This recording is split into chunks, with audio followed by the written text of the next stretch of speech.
If you're not aware already, Porygon Community Day is this Sunday, September 20th, and we finally got a data mine on its special exclusive attack, Tri-Attack.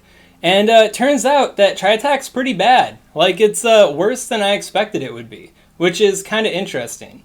In this video, I'm going to go over exactly how bad Tri-Attack is, both in PvE and raid content, and I'm also going to highlight why this isn't exactly a bad thing. So let's dive into it. So as far as Tri-Attack goes in PvP, it does have a 65 base power for a 50 energy cost, which isn't that great. You'd think with stats like that, 50 for 65, it would do something phenomenal. But the effect up here is a 20% chance to decrease the attack and defense of the opponent by only one stage.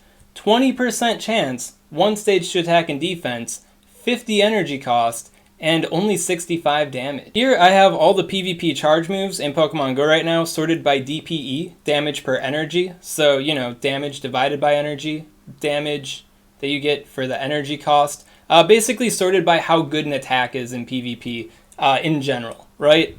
And if we look up Tri-Attack here, you can see that it has identical stats to Flame Charge, and it only has 1.3 DPE. 1.3 isn't that good. I mean, it's on the level of Wrap, Aurora Beam, Gyro Ball. Like, these attacks are really bad attacks in the game. You rarely ever see them because they're so bad. And in fact, they're 1.33 DPE. So they're technically better than Tri-Attack. So that's kind of awkward. Oh my god, Lunge! One of the more OP attacks in the game right now. Made Galvantula crazy overnight. Actually has more DPE than Tri-Attack. That's pretty insane. So yeah, Tri-Attack here has the same stats as Flame Charge. So at a base, I think you can tell it's not that good of an attack. When it comes to its little clone here, 65 for 50 on the Flame Charge has a 100% chance to increase the attack of your own Pokemon by one stage. Proof in the pudding, 100% chance to do the thing. That's pretty decent, right? But Tri-Attack, on the other hand, only has a 20% chance to do the thing. I don't think that's very stellar. I don't think that's stellar at all. Especially when you consider how poor Porygon-Z is in PvP already. This really doesn't do anything to help it at all. If you saw my pre-predictive analysis on Tri-Attack, when we first had the Community Day vote thing announced, Tri-Attack would have had to have been really stellar to make Porygon-Z really good. Like a 35 energy cost bait move type of attack. And the only reason why it would be good under those circumstances would be because it could bait shields from the opponent and make it so Porygon-Z could possibly more easily land, like Hyper Beam, Solar Beam, Zap Cannon, big heavy nuke attacks, which could be pretty interesting. Little coin flip action going on there. And then the fact that Tri-Attack could potentially debuff your opponent kind of just added a little bit more spice to the equation. But Tri-Attack having a 50 energy cost, that's not a bait move. That's just a whole dang attack. And it's not even a good attack. So, yeah, Porygon-Z, not really good for PvP. When it comes to the PvE stats, we have 75 power for 50 energy cost, which also really isn't all that exciting. When it comes to a DPS times DPE standpoint, DPS, damage per second, because there is a cooldown associated with charge moves in raid content, and then damage per energy once again. Both of these stats are important, but together, they're ultra important, right? And it does end up looking a little bit better for raid content specifically than Body Slam, which really isn't saying a whole lot, but it's something, right? Well, important detail here to note about Tri-Attack is that it's worse than Return. So you could give Tri-Attack a little bit of swag, a little bit of love, knowing that, yeah, it's worse than Hyper Beam, but it's a multi-bar charge move.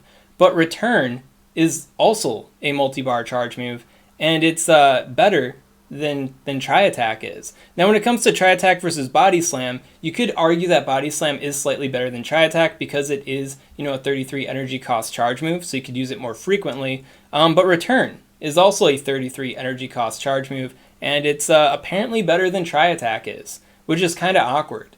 This suggests that if you want to use like an optimal Porygon-Z with Tri-Attack, it would have to be a Shadow Porygon-Z, which means you'd have to two-move a Shadow Porygon-Z specifically for this niche raid content where you're using Hyper Beam backed up by Tri-Attack. And in case you aren't already aware, even though Shadow Porygon-Z is the best normal type attacker in the game, normal type damage isn't relevant. It has no type effectiveness. Type effectiveness is more important than neutral damage is, and therefore, basically everything, for the most part, I mean, like, I don't know, Porygon-Z might be better than Aggron in some situations, but in most situations, Porygon-Z really isn't that good of an attacker. Shadow Porygon-Z, you know, more DPS, but even more glassy, and still using these normal type attacks, it's just not very good.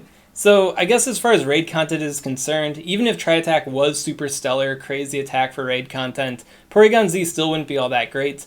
So falling back, the only thing it really had was PvP, and in PvP it's also really not all that great. So the Community Day, a little bit of a flop. So to be 100% with you guys, Porygon Community Day being a bit of a flop as far as Tri-Attack goes really isn't that bad of a situation. I mean, if every single Community Day was this hype train of a super meta relevant attack that you have to go completely balls out for in order to compete well in PvP and do well in raids and all that kind of stuff, you know, that can get pretty exhausting. And personally, with all the events that Pokemon Go has been throwing at us lately and all the constant FOMO bombs it's been chucking at us, I've been getting a little bit burnt out on Pokemon Go. You'll notice that my content flow has kind of slowed down a little bit. I'm giving myself a little mini vacation here, kind of. Still keeping up with the content flow a little bit here and there. But, you know, not wanting to think about Pokemon Go 24/7 like I would be otherwise. So Porygon Community Day, not being that important, is a pretty good respite for players to just kind of, you know, relax for a weekend,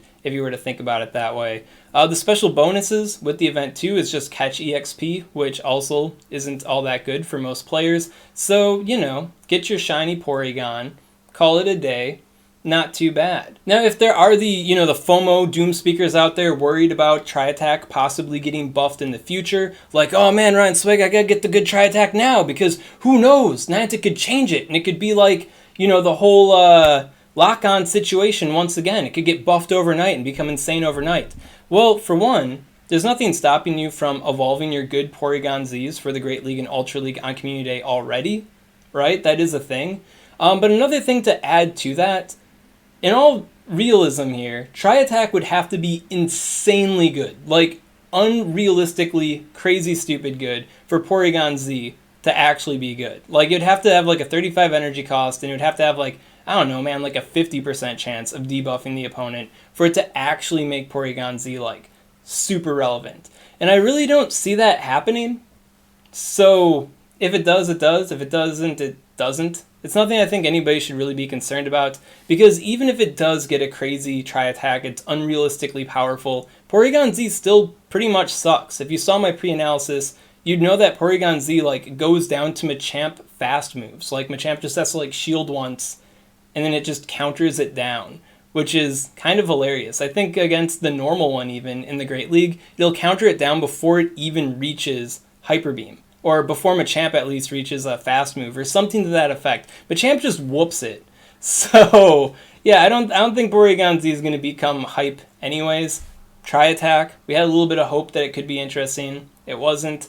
I don't think it's anything you should worry about for the future, though. At any rate, that's all I gotta say on Tri-Attack. If you got any questions on this content, comment below, let me know what's up, and I'll be happy to help you out. And if you enjoyed this content and you want to see more like it, make sure to subscribe to SwagTips.